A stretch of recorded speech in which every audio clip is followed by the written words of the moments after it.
Good morning students, I hope all of you are fine. देखो last time हम अपनी 1.2 exercise कर रहे थे, मैंने तुम्हें इसके 4 तक सम करने को दिए थे। अब आगे इसी के सम को कंटिन्यू करते हैं हम। देखो 5th सम क्या है हमारे पास। देखो let Z be the set of all integers, कि मुझे कोई जेड लेना है क्या जो सेट ऑफ ऑल इंटीजर्स हो, and R with the relation on Z, और आर क्या है, रिलेशन है किस पे, जेड के ऊपर।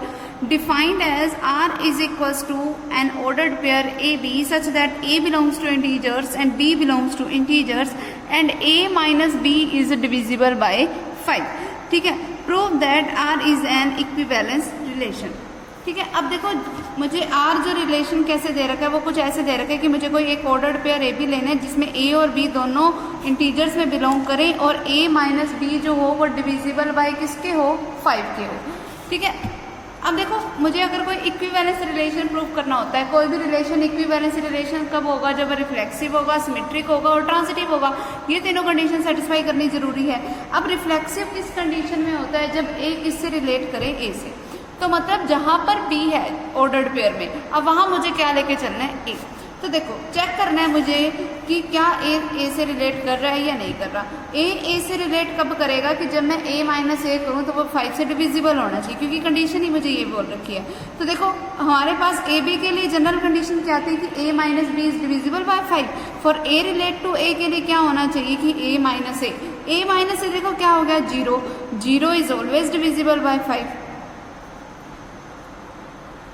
ठीक है, तो इसका मतलब ये कंडीशन ट्रू है। अगर ये कंडीशन ट्रू है तो इसका मतलब ये कैसा केस हो गया, एक रिफ्लेक्सिव केस हो गया। क्लियर। अब उसके बाद बारी आती है सिमेट्रिक की। सिमेट्रिक के लिए गिवन क्या होता है हमारे पास कि ए तो रिलेट करता है बी से। अब मुझे चेक करना है कि क्या बी भी रिलेट करता है ए से, ये कंडीशन मुझे चेक करनी है। देखो अगर ए बी से रिलेट करता है तो मतलब A minus B is divisible by 5, ये गिवन है मुझे, ये गिवन है क्योंकि A relate to B given है मेरे पास। अब मुझे ये प्रूफ करके बताना है कि बी रिलेट करे ए से, मतलब मुझे ये प्रूफ करके बताना है कि b minus a is also divisible by 5। ये मुझे प्रूफ करके बताना है। अब ये प्रूफ करके कैसे बताऊंगी वो देखो कि अगर a माइनस बी 5 से डिविजिबल है, अब कोई भी नंबर जो है वो 5 से किसी दूसरे नंबर से डिविजिबल तब होता है जब वो उसका मल्टीपल हो। मान लो a माइनस बी किसी 5 टाइम्स ऑफ m के इक्वल है, where m is any integer. ठीक है, कि मैंने ये ले लिया कि a माइनस बी किसी 5 ऑफ m के इक्वल है। अगर a माइनस बी 5m के इक्वल है, यहाँ से माइनस कॉमन ले लो, अंदर क्या बच गया, b minus a is equals to 5 times of m। इसका मतलब b माइनस ए किसके इक्वल हो गया, माइनस के 5m के। अब देखो b माइनस ए भी तो 5 का ही मल्टीपल हो गया, which is also divisible by 5। ठीक है, इसीलिए हम क्या बोलेंगे कि b भी क्या किससे रिलेट कर गया, a से। मुझे यही तो प्रूफ करना था कि b माइनस ए भी 5 से डिविजिबल होना चाहिए और वो डिविजिबल है बड़ा, इसीलिए हमने क्या बोल दिया कि b minus a is also divisible by 5। ठीक है, तो b रिलेट कर गया a से, तो ये किसका केस हो गया, सिमेट्रिक का। क्लियर। उसके बाद बारी आती है ट्रांजिटिव की। ट्रांजिटिव में कंडीशन क्या होती है, हमें गिवन क्या होता है कि a रिलेट कर रहा है b से, b रिलेट कर रहा है c से, देन प्रूव दैट कि a किससे रिलेट करे, c से। ठीक है, ये प्रूफ करना है मुझे। देखो अगर a माइनस बी 5 से डिविजिबल है, मान लो वो किसी 5m के इक्वल है। ठीक है, अब b रिलेट कर रहा है c से, इसका मतलब b माइनस c भी 5 से डिविजिबल है, मान लो वो किसी 5n के इक्वल है। अब मुझे ये प्रूफ करना है कि a माइनस c भी किससे डिविजिबल होना चाहिए, 5 से। ये प्रूफ करना है मुझे। अगर देखो इन दोनों इक्वेशंस को मैं ऐड करूं, फर्स्ट और सेकंड इक्वेशन को अगर मैंने ऐड कर दिया, अगर ऐड किया तो लेफ्ट साइड में लेफ्ट साइड ऐड होएगी, मतलब a माइनस बी में b माइनस सी ऐड हो जाएगा, इक्वल्स टू राइट साइड में राइट साइड ऐड होएगी। अब b से b क्या हो गया, कैंसर, यानी कि a माइनस सी किसके इक्वल हो गया, 5m प्लस 5n, 5 कॉमन आ रहा है, अंदर क्या बच गया, m प्लस n, यानी कि a माइनस सी किसका मल्टीपल है, 5 का ही मल्टीपल है। 5 का मल्टीपल है तो वो 5 से डिविजिबल भी होगा। So a minus c is divisible by 5। अगर a माइनस सी 5 से डिविजिबल है, मतलब a रिलेट किससे कर गया, c से, तो यही हमने प्रूव करना था, यानी कि एक ऐसा रिलेशन हो गया हमारे पास, ट्रांजिटिव रिलेशन। अब देखो ये जो गिवन था वो हमारे पास रिफ्लेक्सिव भी है, सिमेट्रिक भी है और ट्रांजिटिव भी है, so it is an equivalence relation. Equivalence relation. Clear, यही हमें प्रूफ करना था। देखो नेक्स्ट सम, देखो नेक्स्ट सम में हमें क्या बोला, show that the relation R is equals to an ordered pair A B such that a and b belongs to integer and a plus b is even. Even number कौन से होते हैं, जो 2 का मल्टीपल होते हैं, मतलब a प्लस बी किसी 2m के इक्वल अपा लेके चलेंगे, ऐसा हमने केस बनाना है। और बिल्कुल सेम ऐसा सम है, बस इसमें हमारे पास क्या था कि a माइनस बी वगैरह हम 5m के इक्वल लिखते थे, अब बस इस वाले में ये हो जाएगा a प्लस बी किसी में 2m के इक्वल लिख दूँ, क्योंकि इवन है, इवन नंबर तो हमेशा 2 का मल्टीपल होता है, ठीक है। तो बस ऐसी कंडीशन अपा लेके चलेंगे और हम ये वाला सम प्रूफ करेंगे। ओके क्लियर, अपने आप करना है ये वाला। उसके बाद देखो नेक्स्ट आ जाओ 7th सम पे, let S be the relation on the set of all real numbers. ठीक है, अब यहाँ पर ये जो R है वो रिलेशन का R नहीं है, ये रियल नंबर्स का R है, क्योंकि रिलेशन के लिए उसने हमें अलग से, ताकि हम रिलेशन वाले R में और रियल नंबर्स वाले R में कंफ्यूज ना हो जाएं, तो इसीलिए इसने रिलेशन को तो S से शो कर दिया, ठीक है, और रियल नंबर्स को हमने किससे शो कर दिया, R से। ठीक है, अब हमें देखो ये प्रूफ करना है कि ये जो रिलेशन दे रखा है S, क्या है वो हमारे पास, an ordered pair A B such that A square plus B square is equals to 1, कि ये जो हमारे पास रिलेशन है वो इक्विवेलेंस रिलेशन है, ये मुझे प्रूफ करना है। ठीक है, where a and b both किससे बिलोंग कर रहे हैं, रियल नंबर से बिलोंग कर रहे हैं। अगर ए और बी दोनों रियल नंबर से बिलोंग कर रहे हैं, तो देखो अगर मुझे इक्विवेलेंस प्रूफ करना है, मतलब मुझे उसको रिफ्लेक्सिव भी प्रूफ करना है, सिमेट्रिक भी प्रूफ करना है, ट्रांजिटिव भी प्रूफ करना है, तो पहले आप रिफ्लेक्सिव की कंडीशन लेके चलते हैं। देखो जब आप रिफ्लेक्सिव की कंडीशन लेके चलते हैं, तो एक चीज देखो, रिफ्लेक्सिव वाले में क्या होता है हमारे पास कि ए रिलेट करना चाहिए ए से, मतलब जहां पर बी है वहां पर मैं क्या लगा दूं, ए, तो ए स्क्वायर प्लस ए स्क्वायर किसके इक्वल आ गया, 1 के, मतलब 2a स्क्वायर किसके इक्वल है, 1 के, मतलब ए स्क्वायर किसके इक्वल हो गया, 1/2 के, यानी कि ए किसके इक्वल आ गया, प्लस माइनस 1/√2 के, ए की वैल्यू ये आ गई। तो मतलब मैं ए की वैल्यू सिर्फ जब ये लेके चलूंगी, या तो 1/√2 या फिर माइनस का 1/√2, तब तो ये कंडीशन ट्रू होएगी, अदरवाइज ये कंडीशन ट्रू नहीं है। अब जैसे मान लो मैंने लेट कर लिया कि ए की तो वैल्यू 1 है, ठीक है, तो मतलब मेरे पास 2a स्क्वायर 1 के इक्वल आना चाहिए, तो 2 × 1 का स्क्वायर इज इक्वल्स टू 1, क्या ये ट्रू है, नहीं है ना, 2 तो 1 के इक्वल होता ही नहीं, तो ये तो ट्रू ही नहीं है। जबकि इसने हमें बोला है कि ये ऑल रियल नंबर्स के लिए प्रूफ होना चाहिए, तो ये तो प्रूफ ही नहीं हो रहा, so it is not reflexive. ठीक है, क्योंकि हर एक नंबर के लिए प्रूफ होना चाहिए, और ये सिर्फ इन्हीं 2 नंबर्स के लिए प्रूफ हो रहा है, और किसी नंबर के लिए प्रूफ नहीं हो रहा, तो ये रिफ्लेक्सिव नहीं है। अब देखो हमें प्रूफ क्या करना था, इक्विवेलेंस प्रूफ करना था। मैंने तुम्हें बताया भी था इक्विवेलेंस में अगर एक भी कंडीशन सेटिस्फाई ना करे तो आगे हमें चेक करने की जरूरत नहीं है, क्योंकि ये रिफ्लेक्सिव ही नहीं है, तो अब आगे मुझे चेक करने की क्या जरूरत, सीधा लिख दो it is not an equivalence. Clear, आगे मुझे चेक करने की जरूरत ही नहीं है। उसके बाद देखो नेक्स्ट सम, देखो 8th sum, show that the relation is congruent to on the set of all triangles in a plane is an equivalence relation.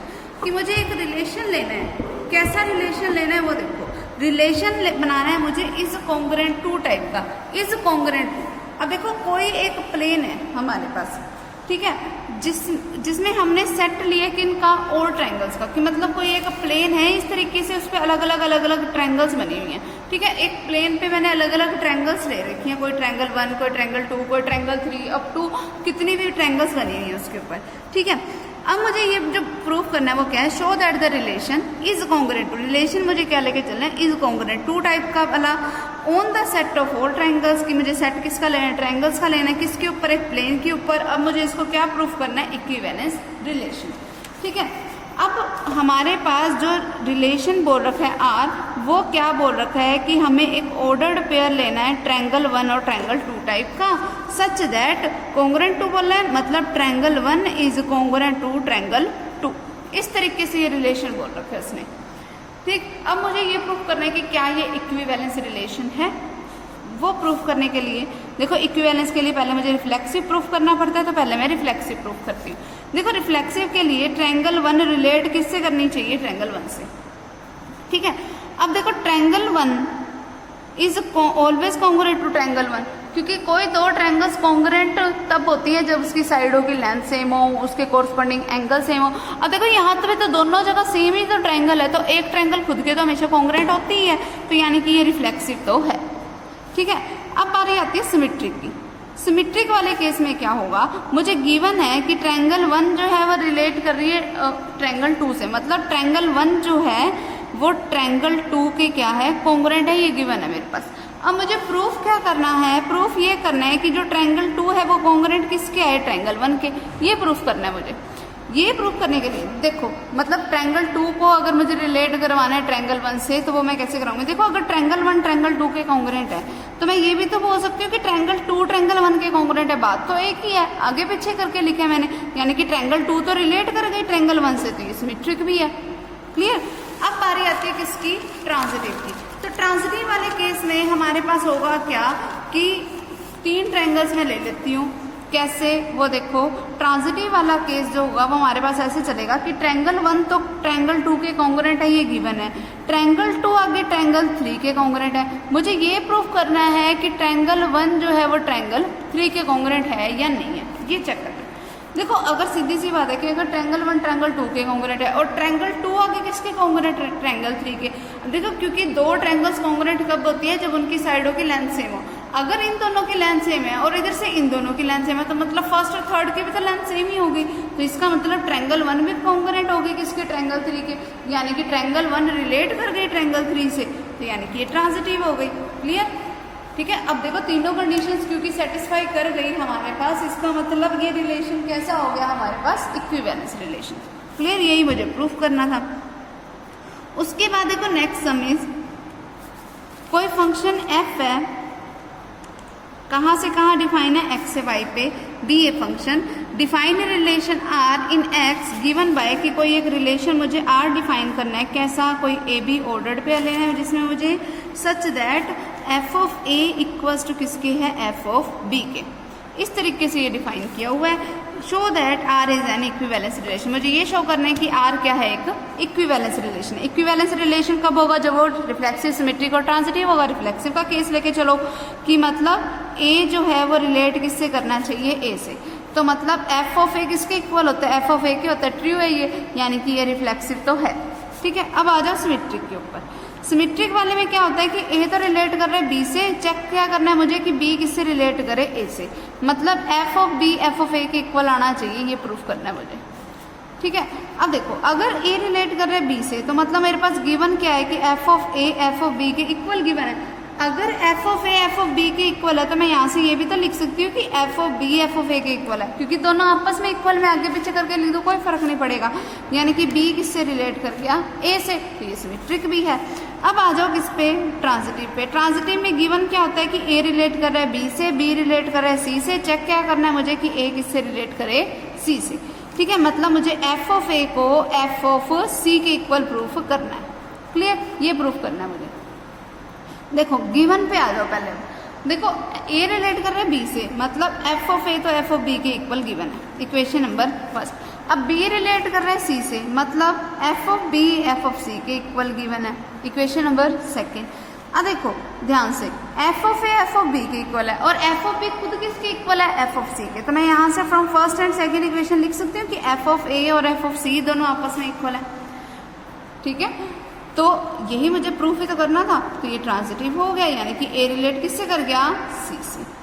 Clear. इतना काम करना था मुझे और कुछ भी नहीं है। उसके बाद ये है हमारे पास मोस्ट इम्पॉर्टेंट सम। देखो कैसे करना है इसको। इन n क्रॉस n, मतलब कि हमने कोई n क्रॉस n यानी कि natural number to natural number type का एक हमने कोई रिलेशन बना रखा है। Show that the relation defined by AB relate to CD।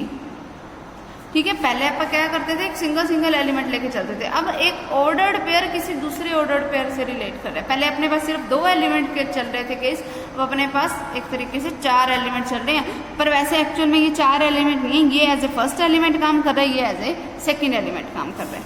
ठीक है। इफ एंड ओनली इफ, कि ये जो रिलेशन सिर्फ और सिर्फ तब डिफाइन होगा जब AD इक्वल टू किसके है, BC के, इज एन इक्विवेलेंस रिलेशन। मुझे इसको क्या प्रूफ करना है, एक इक्विवेलेंस रिलेशन प्रूफ करना है। ठीक है। इक्विवेलेंस प्रूफ करने के लिए मतलब मुझे पहले रिफ्लेक्सिव की कंडीशन लेके चलनी है। देखो वैसे अपन जनरली जो लेते थे तो रिफ्लेक्सिव की कंडीशन अपन ये लेते थे कि a रिलेट कर रहा है a से, मतलब यहाँ जो एलिमेंट था वही एलिमेंट यहाँ होता है। यानी कि अब मेरे पास जब मुझे इस टाइप से लेना है तो मतलब मुझे ये प्रूफ करना है कि ए बी किससे रिलेट करना चाहिए, ए बी से। आगे समझ। देखो अगर ए बी को ए बी से रिलेट करवाना है तो मतलब सी की जगह मुझे ए रखना है और डी की जगह बी रखना है। जो गिवन है ना उसमें सी की जगह ए रख दो और डी की जगह बी रख दो। देखो गिवन क्या था कि ए डी किसके इक्वल है, बी सी के, तो ए इंटू डी की जगह मैंने भी क्या बताया, बी, तो ए की जगह बी रख दिया, ठीक है। और सी की जगह मुझे क्या रखना है, ए, तो यहाँ ए रख दिया। हमें पता है कि ए भी बी ए के इक्वल होता है, तो यानी कि रिफ्लेक्सिव तो है पड़ा, क्योंकि ये रिजल्ट जो कंडीशन जो बनी है वो हमारे पास ट्रू कंडीशन बनी है, तो ये रिफ्लेक्सिव तो है। अब आ जाओ किस पे, सिमेट्रिक पे। सिमेट्रिक की कंडीशन क्या कहती है कि ए बी तो रिलेट कर रहा है सी डी से, ये गिवन है मेरे पास, ठीक है। मतलब गिवन एक और चीज़ है, वो क्या है कि ए डी किसके इक्वल है, बी सी के। अब मुझे जो प्रूफ करना है वो क्या है कि सी डी जो है वो रिलेट किससे करे, ए बी से, क्योंकि वैसे हमारे पास सिमेट्रिक के केस में यही होता है कि अगर ए रिलेट कर रहा है बी से, देन बी रिलेट किससे करना चाहिए, ए से, ठीक है। इधर वाले को इधर कर दो और इधर वाले को उधर कर दो, बस यही होता है। तो मैं सी डी को पहले नंबर पे लिख दूँ, रिलेट मुझे किससे करवाना है, ए बी से करवाना है, ठीक है। अब ये कंडीशन प्रूफ करनी है, तो इसका मतलब ये जो गिवन था ना, उस गिवन में ए की जगह पे तो मैं लगा दूँ सी, ठीक है, ए की जगह पे मैंने लगा दिया यहाँ पर सी, ठीक है। बी की जगह पे मुझे क्या लगाना है, डी, तो इक्वल टू वाले में बी पड़ा है, उसकी जगह पे मुझे डी लगाना है, ठीक है। फिर हमारे पास क्या बनेगा, ये देखो हमारे पास सी की जगह पे अब मुझे क्या लगाना है, ए, तो जहाँ सी है वहाँ ए लगा दिया, और फिर डी की जगह पे मुझे क्या लगाना है, बी। मतलब मुझे ये रिजल्ट प्रूफ करके बताना है। सिर्फ हमने उनकी पोजीशंस को चेंज किया, ए की जगह सी कर दिया, बी की जगह डी कर दिया, सी की जगह हमने ए कर दिया और डी की जगह हमने बी कर दिया। मतलब मुझे ये प्रूफ करके बताना है कि जो सी बी है ना वो डी ए के इक्वल है, ये प्रूफ करना है। देखो गिवन हमारे पास ये है कि ए डी किसके इक्वल है, बी सी के। मतलब मैं ऐसा लिख सकती हूँ कि डी ए किसके इक्वल है, सी बी के। आगे पीछे करके लिखने से कोई फर्क नहीं पड़ेगा, बात तो एक ही रही, ठीक है। अब देखो अगर डी ए सी बी के इक्वल है तो इसका मतलब सी बी भी तो डी ए के इक्वल है, यही तो मुझे प्रूफ करना था, तो उल्टा हो गया ये प्रूफ, ठीक है। इसका मतलब सी डी किससे रिलेट कर गया, ए बी से, ठीक है। तो ये कैसा केस हो गया, सिमेट्रिक का केस। क्लियर। सिर्फ आगे पीछे करके लिखना है और कोई चेंजेस नहीं की हमने। अब बारी आती है किसकी, ट्रांजिटिव की। बस ये बनाना सही आना चाहिए तुम्हें, इंपॉर्टेंट है ये सम, ठीक है। देखो ट्रांजिटिव में क्या होता है कि दो कंडीशंस हमें गिवन होती है, थर्ड कंडीशन हमें प्रूफ करनी होती है। मतलब कि ए बी जो है वो तो सी डी से रिलेट कर रहा है, ये गिवन है मेरे पास। फिर सी डी जो है, अब कोई और एलिमेंट ले लो, सी डी जो है वो रिलेट किससे कर रहा है, ई एफ से, ये भी गिवन है। मुझे प्रूफ क्या करना है, प्रूफ मुझे ये करना है कि ए बी जो है वो रिलेट किससे करे, ई एफ से, ये प्रूफ करना है। तो पहले जो गिवन है उन वालों पे आ जाओ।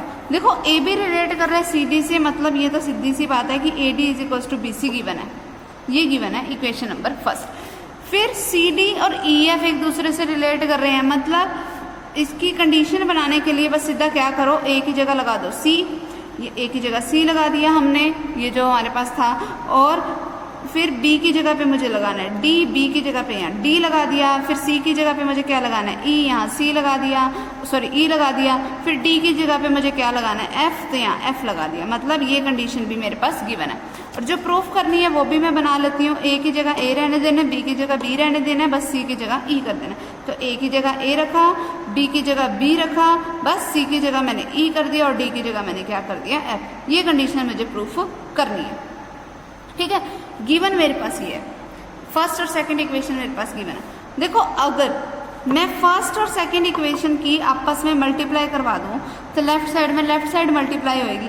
मतलब ए डी के साथ कौन मल्टीप्लाई होएगा, सी एफ, और बी सी के साथ कौन मल्टीप्लाई होएगा, डी।